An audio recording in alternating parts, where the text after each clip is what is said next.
बेटी को परेशान करने में कोई कमी ना छोड़े।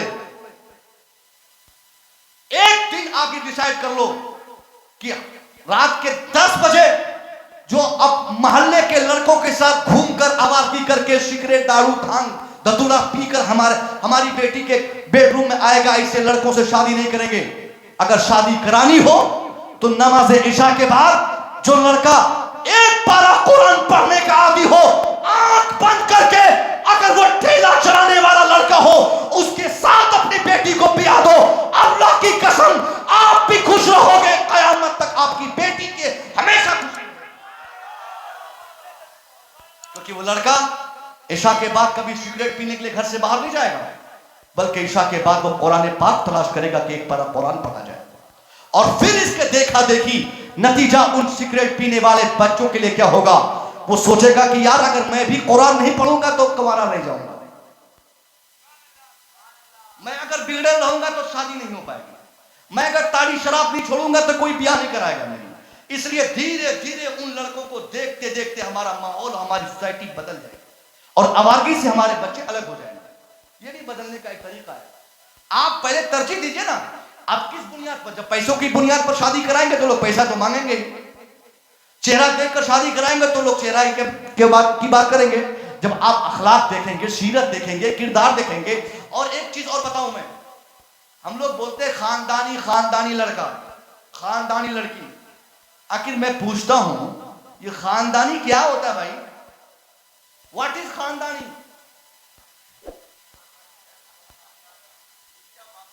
खानदानी क्या है? बोलता ना खानदानी, घर देख के थोड़ा देखिएगा, खानदानी होना चाहिए। अच्छा, तो आपका बेटा खानदानी है, जो ठेला चलाने वाला वो आसमान से टपका है। लोग सोचते हैं खानदानी का मतलब ये होता है जिसके बाप दादाओं के पास जमीन जायदाद प्रॉपर्टी किस बहुत दिनों से रहा हो, वो खानदानी है।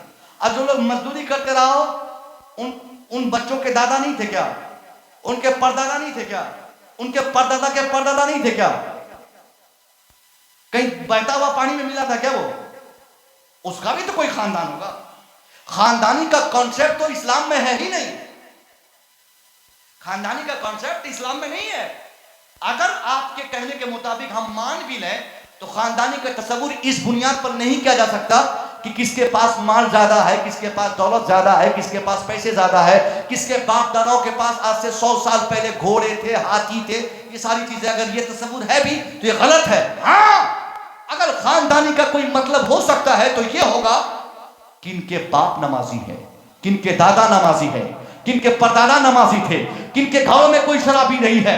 जब इस बुनियाद पर खानदानी का कॉन्सेप्ट आपके माइंडसेट हो जाएंगे तो अल्लाह की कसम कहता हूं ये आपसी जो विवाद रहती है साहब कि हम अपनी बेटी को वहां नहीं भी आएंगे, यहां भी आएंगे, ये सारे तस्वुरात खत्म होंगे। फिर एक अक्लमंद आदमी अपनी बच्ची की शादी कराने के लिए तरजीह उस घर को देगा जिस घर से जिस घर में नमाज अदा की जाएगी, जहां से तिलावत कुरान की आवाजें आएंगी, जहां के बच्चे हमेशा शराब से परहेज करते रहेंगे, उसी घर में अपनी बच्चों की शादी होती रहेगी। और ये सारे कॉन्सेप्ट चूंकि बंगाल और बिहार के ये बंगाल से सटे इलाके ने जहेज के कारोबार ने इस कदर तबाह कर रखा है साहब। 40-40 साल की हमारी बच्चियां हो गई हैं, मुसलमानों की बेटियां, सुनो गौर से, 40 साल की बेटियां, मगर शादी नहीं हो पाती है। वजह यह नहीं कि उसको लड़का नहीं मिल रहा है, वजह यह नहीं कि लड़की को ऐब है, वजह यह नहीं कि लड़की अच्छे फैमिली से नहीं है, बल्कि वजह यह है कि उसके बाप के पास इस जमाने के डिमांड के एतबार से शादी कराने की ताकत नहीं है।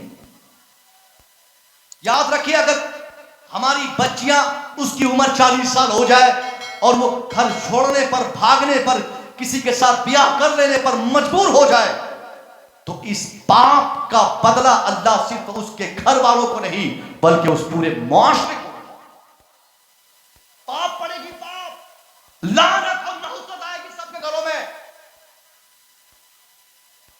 आज हम फैशन करते हैं कि हमको तो हमारे बेटे की शादी में 10 लाख दिया, हमको 10 लाख मिला, उनको तो 5 मिला। फैशन नोट पे था। अब देने वाले बेटी वाले भी बोलते हैं हजरत अभी अगला 1 साल पहले मैंने बिटिया की शादी कराई, 10 लाख दिया, बगैर पूछे बोलता है, इतना बेवकूफ है। बगैर मां, देखिए जहेज न लेना हराम है, जहेज न देना हराम है। पहले क्लियर करूं मैं, जहेज ना लेना हराम है, न देना हराम है। जहेज मांगना हराम है और देकर नुमाइश करना हराम है। आपको जहेज में जहाज दे दीजिए, कोई नहीं रोकेगा, दे दीजिए बेटी को, करोड़पति है तो दे दीजिए।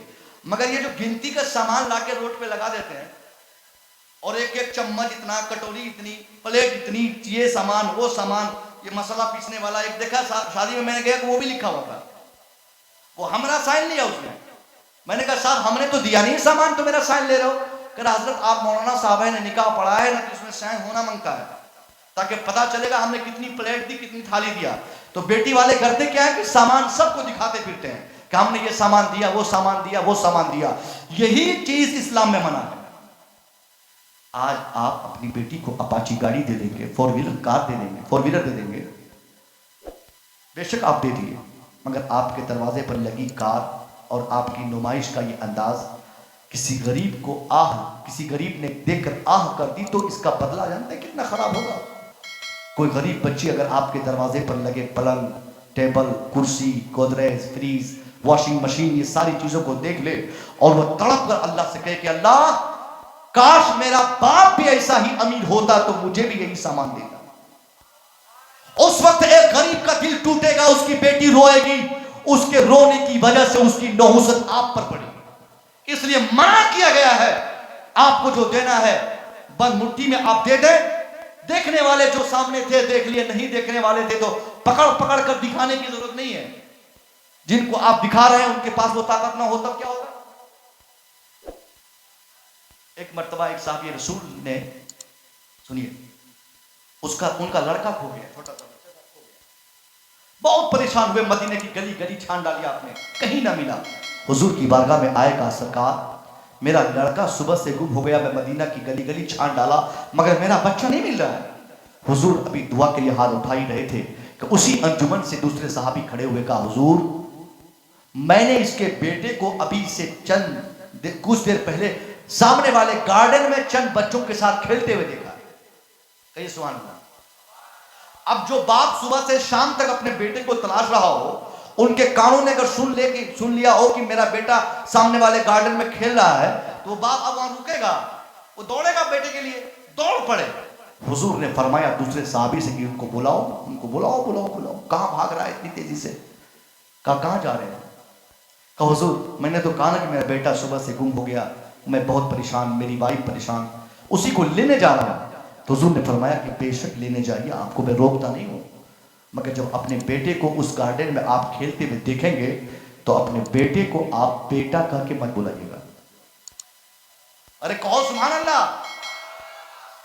साहबी हैरत में आके कहे सरकार बेटा मेरा है, पैदा मैंने किया है, उसकी परवरिश की सारी जिम्मेदारी मेरे सर है, और फिर मैं अपने बेटे को बेटा ना कहूं तो किसको कहूं बेटा? हुजूर ने फरमाया कि हां बेटा तेरा है, तुझे बेटा कहने का फुल अथॉरिटी है, पूरा होता है, मगर यहां सिचुएशन अपोजिट है, हालात बदल गए हैं। मैं जानता हूं कि सुबह से तुम अपने बेटे को तलाश रहे हो, और मैं जानता हूं कि जब तुम अपने बेटे को वहां देखोगे तो बहुत ज्यादा पुरकैफ होकर, मोहब्बत में शिद्दत लाकर अपने बेटे को बहुत प्यार से लफ्ज़ बेटा का उच्चारण करके तुम अपने बेटे को बुलाओगे। और मुझे अंदेशा इस बात का है कि जब अपने बेटे को तुम प्यार से बेटा कह के पुकारोगे तो उस अंजुमन में, उस संगठन में, उस गार्डन में तेरे बेटे के साथ चंद बच्चे और भी खेल रहे हैं, उनमें से कोई ऐसा भी बच्चा होगा जिसका बाप इस दुनिया में नहीं होगा। जब वो प्यारा भरा जुमला तेरी जबान का वो सुनेगा, वो भी आप कह के अल्लाह से कहेगा अल्लाह काश मेरा बाप भी जिंदा होता तो मुझे भी ऐसे ही प्यार से बेटा कह के पुकारता। ए मेरे सहाबा, तुझे तेरा बेटा तो मिल जाएगा, मगर किसी यतीम के दिल तोड़ने का गुनाह भी तेरे सर जाएगा। इसलिए कहा जाता है साहब कभी किसी का दिल नहीं तोड़ना चाहिए।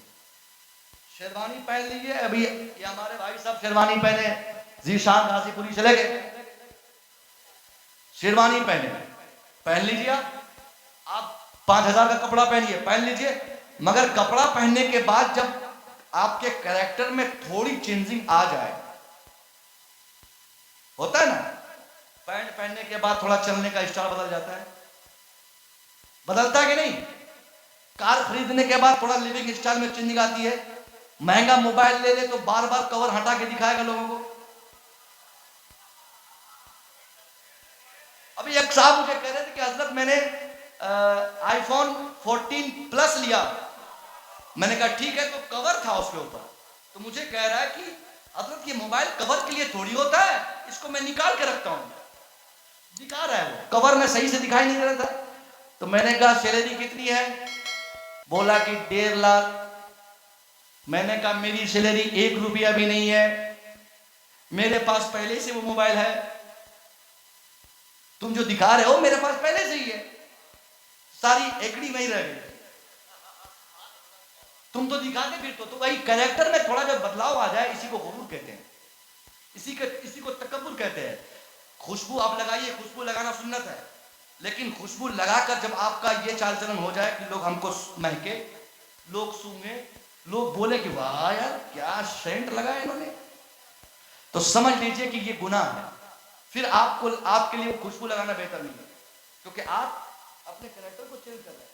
तो ये सारी ऐसी छोटी छोटी बातें थी जिसको बताना निहायत जरूरी था। मैं एक बार सारे मजमे से पूछना चाहता हूं, क्योंकि ये मेरा घर है, ये घर का जलसा है, अपनी आबादी का जलसा है, अपने इलाके का जलसा है, मेरा अपना कलीमी भाइयों का जलसा है। मैं पूछना चाहूंगा कि आज जो वालिदैन के ताल्लुक से जो जितनी बातें मैंने कही, ये सारी बातें आपको समझ में आई कि नहीं? इंशाल्लाह इन बातों पे अमल करेंगे इंशाल्लाह।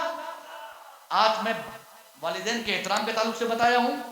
16 तारीख को फिर वालिदैन के लिए, उनके बच्चों के लिए क्या हुकूक है ये मैं बताऊंगा इंशाल्लाह। अस्सलाम वालेकुम।